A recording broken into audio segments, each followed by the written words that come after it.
yeah, just appreciation. A lot of good things. Huge crowd, loud crowd. Weather held off. We finally caught a break. Like we always got this big tail, but then it just sprinkled over. Then it was a beautiful day. It really was, and it was awesome last night. We had so many people there last night in the RV section. Like that was awesome for our kids. As they're going up the hill to leave, like that's all they were talking about today. God, there's all the people there. Like it's a big difference. And then today the crowd, you look up and it's huge. So daughter's got homecoming.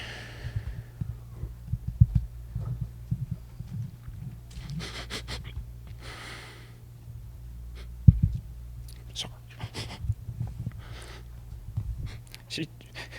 She decides to come to the game. It's hard if you're a parent, It's hard as parents. It's hard. There's no book. So probably biggest part today is she said, I'm coming to the game, Dad. I'm not missing the game. I'm like, you go to homecoming. Like, you got one homecoming, one senior homecoming. She's freaking. Homecoming starts in 20 minutes. She's out in the field taking pictures. Pretty awesome.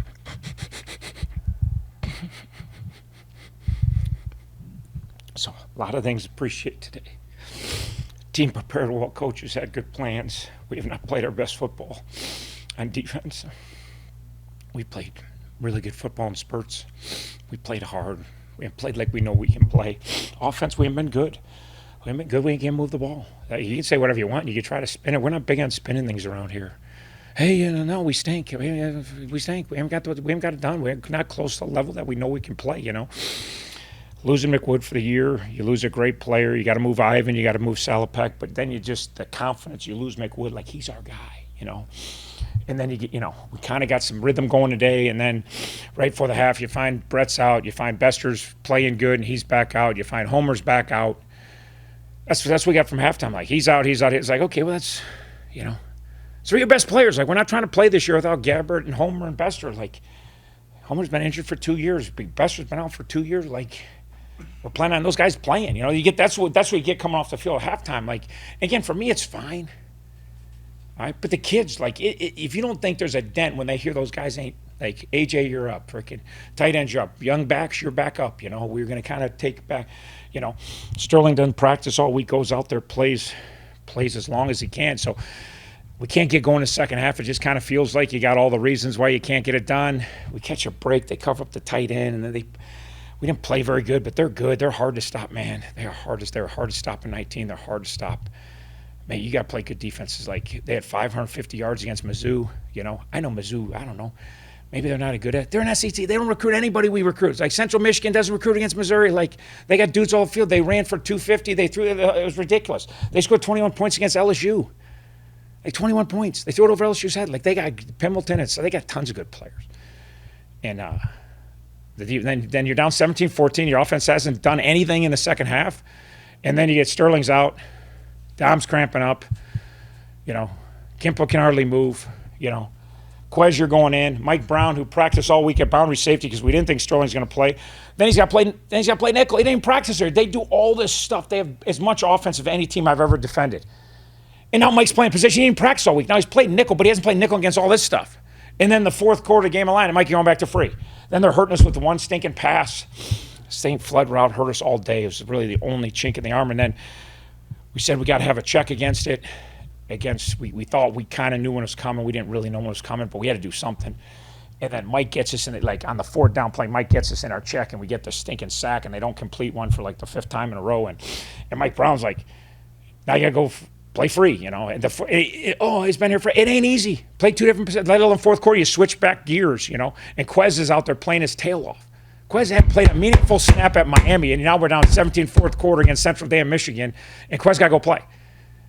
And I don't know, we'll look at the tape. I don't know, but he played hard. He showed up on tape. He played damn. He got run over by Sullivan, and he got up and he tackled Sullivan 15 yards later. Like, that's what you're looking for. So, very resilient, really good week again. Sick of being 1-3. Sick of going to see the RV people, and everybody thinks you stink and you're no good. And I know we play good people, but just losing's losing. Like, hey, you got to start off conference every year the same way. And and then it's like, well, you're going to be fine once conference. No, you're not going to be fine when conference starts. You know, and it's just like their coach pre-game, hey, how you hanging in there? Because he's watched our games. How you hanging in there? He's a good guy. Like, he didn't mean nothing by it. He wasn't being demeaning. He meant it. Like, how you hanging? Because he knows it's hard. It's hard to lose. Hard to lose. You know, how you hanging in there? How the kids hang? He knows how hard it is to keep your kids focused. And then you have all these injuries, like, you know, and they play, and then we said they scored, and we just kept talking on the sidelines. We're going to score. We're going to get a turnover. We're going to score. Score, turnover, score. Like, that's our mindset, guys. We get the score. We had scored all half. People look at me like we're crazy. We didn't get the turnover. We got the fourth down stop, which is like a turnover because we got the ball in there half the field, right at midfield. Like, it was like getting a turnover. And then we score again. And then our offense goes and gets 3 and out, like, right, or 4 and out, like, right away gets another stop. And then you can look back to 2016 power read for Andrew Hendricks, the last time our offense finished the game on the field. It hasn't happened. We've had all these. How many close wins have we had in a row? It's going on like 3. It's like OU 2018. And it's always been our defense. Had to go back out there. Didn't matter what. You go through all of the close games. Our defense, there's 4.5 minutes left in our offense. We didn't have to go back out there. We drove the ball all the way down the field, and we get to take a knee. We haven't taken a knee since Andrew Hendricks when we started our 6-game winning streak in 2016. We ran power read. Hendricks got it, gave like this. We were going to actually win a game, all right? We were actually going to win a game after being 0-6. Or no, that was the first. That might have been the first. That's my first year. That's my first year. I think if you look it up, that's the last time we finished a game by run the clock out. You know, with a backup quarterback, with a backup tight end, with freshman running backs, and a beat up O-line, and 2 freshman tackles, all like. So couldn't be more proud. Very, very great week, great crowd. Hopefully they come back now because they had it was a nice day. I wish it would have been beautiful, sunny, but it was nice, and they were into it. It was a good game. It was all a good game, start to finish. It was never felt like anybody, it felt like it was going to go down the wire, and then the kids' response. So it was a really good day for Miami football. I said I have to know before I go home tonight. Sorenson's last touchdown. How close was that to the play he scored on in the MAC championship game? Very similar play. As a receiver screen, very similar. Not the same formation, but it's a very similar play, yes. Very similar. Really good call. 3rd and 5. They had the timeout. Was there an injury? I don't know what.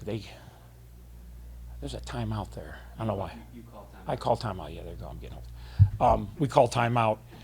And then they just decide offense. Eric did a good job, said, hey, it could be pressure, it could be coverage. We like this call versus both. Like, we really do. We feel good against. So he said it was 3rd down, 3rd and 5, and they'd been mixing up nice. And he's like, hey, instead of guessing, let's just get a play and call and play it in rhythm. Really nice job by Jack. The throw was a little high.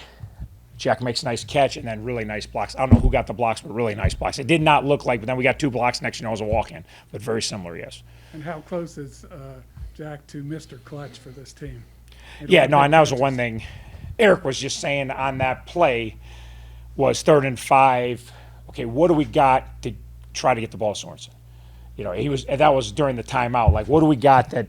And again, you can't guarantee unless you throw a screen. Then you guarantee it. But that was part of it. Like, hey, you got 3rd and 5 kind of game on the line here. Try to have a play for your best player, and obviously, really good execution by everybody involved. Nice rebound, first of all, on that second touchdown catch. That's what I've been hearing. Describe the mood on the sideline after they scored to take the lead. Chuck was saying how, at least the mindset of some people was score, turnover, score. Is that what you and your teammates were thinking? Yeah, I think fortunately or unfortunately, however you look at it, we've been in that situation a lot. I don't think we've had a game in a long time where the offense ended the game. So it's usually always very back and forth, and it comes right down to the wire. So I think it was almost like comfortable for a lot of guys. It's like we know where we're at, we know what we need to do, and at that point, it's just going out and executing and doing what you did the 4 or 5 days of practice going up to the game. So it was weirdly comfortable in that moment. Jack, when they called your number on that 3rd and 5, what's going through your mind before the snap of the ball? Honestly, what's going through my mind is just like I know that I just have to let guys clear through and kind of just hopefully lay out the red carpet for me. And Rusty had 2 huge blocks.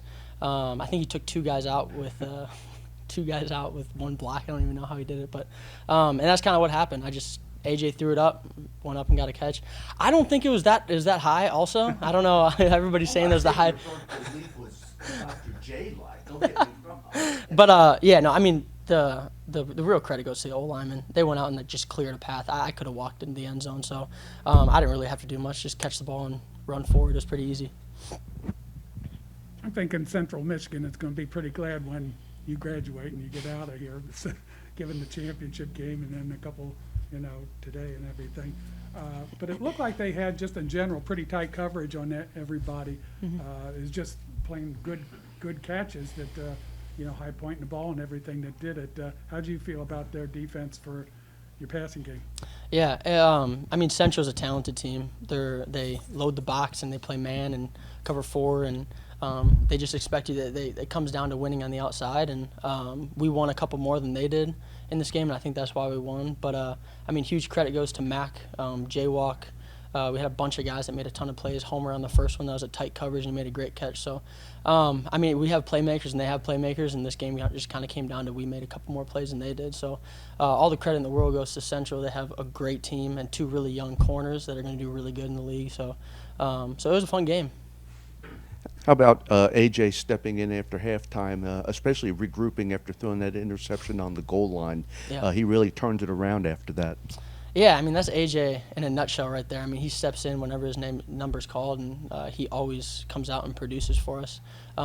He's a great player, a great leader, a great teammate, and whenever he's on the field, I don't think anybody hesitates or is worried that Brett's off the field. So we're lucky, and I'm fortunate to have like two, well, I think, top quarterbacks in the country and in the MAC. So whoever's on the field, I think, is a blessing for me.